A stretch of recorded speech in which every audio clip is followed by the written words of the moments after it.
Now here's the first lesson of economics. Everybody should learn it from the time they're old enough to understand what a dollar means. How to earn one, how to get one, how to keep one, what to do with it. First lesson of economics. We primarily get paid for value. That's lesson one. Bringing value to the marketplace, that's how you get paid. You don't get paid for the time. I know it takes time to bring value to the marketplace, but you get paid for the value, not the time. Now, since that's true, here's one of the key questions of the evening. Is it possible to become twice as valuable at the marketplace and make twice as much money in the same time? Could you become 3 times as valuable? Make 3 times as much money in the same time? Is that possible? The answer is yes, if. And it's always if, right? Life is known as the big if. Harry Truman once said, life is iffy. How true. And here's the big if we're going to consider it tonight. It's possible to do much better at the marketplace if you go to work primarily on yourself. And that's the theme of our seminar tonight. Learning to work primarily on yourself. People have asked me for the last 24 years, how do you develop an above average income? And the answer is, become an above average person. Develop an above average handshake. Some people want to be successful, they don't even work on their handshake. As easy as that would be to start on. They let it slide, they don't understand. Develop an above average smile. Develop an above average excitement. Develop an above average interest in other people. Develop an above average intensity to win. See, that'll change everything. Probably one of the most frustrating experiences in life is looking for an above average job with above average pay without becoming an above average person. It's called frustration.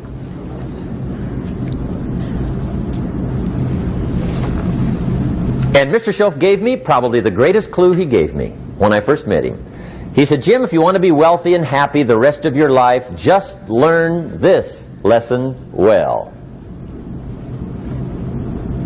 He said, learn to work harder on yourself than you do on your job.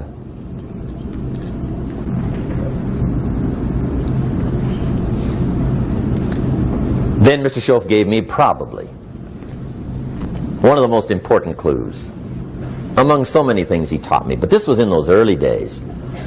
Mr. Schoaf was very kind, but he was also very abrupt. And he had these interesting questions to ask. I'm giving him a little rundown one day on how things hadn't worked out for me. He said, Mr. Rohn, I've got the answer for you if you will listen carefully. And listen carefully I did that day and for the next 5 years.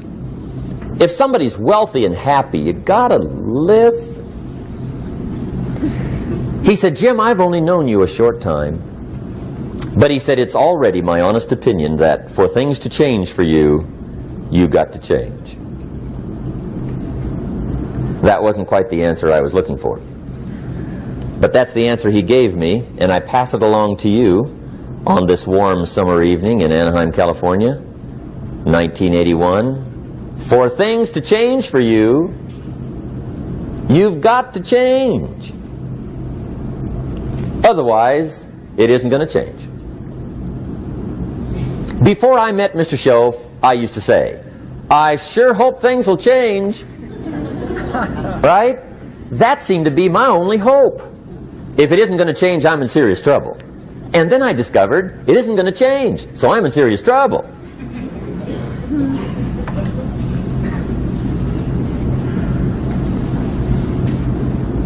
See, I can tell you what the 80s are going to be like. You have dropped into the right place.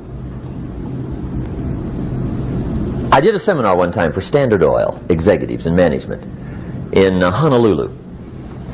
And we're having a conference one day on this big conference table. And one of them said to me, Mr. Rohn, you know some fairly important people halfway around the world. What do you think the 80s are going to be like? I said, gentlemen, I do know the right people. I can tell you. So they all listened very carefully. And I said, gentlemen, based on my wide experience, I can really honestly say to you, in my opinion, in the 80s, it's going to be about like it's always been. Aren't you glad you came? That's inside. I don't pass that around just everywhere. Now, of course, I said that to make a point, but I also said it because it's accurate. It's going to be about like it's always been. It isn't going to change. The tide comes in, and then what? It goes out. For 6,500 years that we know of, recorded history, and probably long before that. So it is not going to change. It gets light, and then what? It turns dark. 6,500 years. See, it's not likely to change. And we're not to be startled by that. And if the sun goes down, the guy says, what's happened, what's happened? It means he hasn't been here long, I guess, right? It always goes down about this time. The guy says, well, I don't like that arrangement. Well, you got to talk to somebody besides me, right? It gets light, then it turns dark. In rotation, the next season after fall is what? Winter. Pray tell, how often does winter follow fall? Every year regularly for the last 6,500 that we know of. See, it is not going to change. Now, some winters are long, and some are short, and some are hard, and some are easy, but they always come right after falls. It isn't going to change. Sometimes you can figure it out, sometimes there's no way to figure it out. Sometimes it goes well, sometimes it gets in a knot. Sometimes it sails along, sometimes it gets in reverse. See, that's not going to change. The last 6,000 years reads like this: opportunity mixed with difficulty. That's how it reads. It isn't going to change. The man says, well, if it isn't going to change, how will my life ever change? Answer, when you change. And whether I'm talking to high school kids or business executives, my message is always the same. And it goes like this: the only way it gets better for you is when you get better. So get serious about your goals. Put them on paper. Write them down. There's all kinds. His goals, her goals, their goals. Business goals, financial independence goals, family goals. I mean, there's so many things to work on this that if you don't get busy and work on it, sure enough, the time will pass. And sure enough, 5 years from now, you'll wind up where you don't want to be, wearing what you don't want to wear, driving what you don't want to drive, being what you don't want to be. Now's the time to fix it. Check the size of your goals and the kinds of goals. How big they are, what kind they are, affects you. And here's one of the important phrases of the evening. Your goals are affecting you, whatever they are. Your goals affect your handshake. Your goals affect your attitude, personality. Your goals affect the way you walk, the way you talk, the way you dress. All day long, we're being affected by our goals. Now, some people have goals, but they have such lousy goals. The effect is bad. I asked a guy one time, what are your goals for this month? The guy said, look, if I could just scrape up enough money to pay these lousy bills. That was his goal. I'm not saying it isn't a goal. It's a goal, but it's such a lousy goal, the effect is bad. You don't jump out of bed on Monday morning and say, oh boy, another chance to go out and scrape up the money to pay my lousy bills. See, you don't do that. Usually you say, oh, not another Monday. And some people have so given up on life, they have joined the thank God it's Friday club. How sad. Surely those are the same people, when life is over for them, will say, thank God it's over. Somebody once wisely said, the people who fail to plan are planning to fail. Well said. So load up your list, the things you want.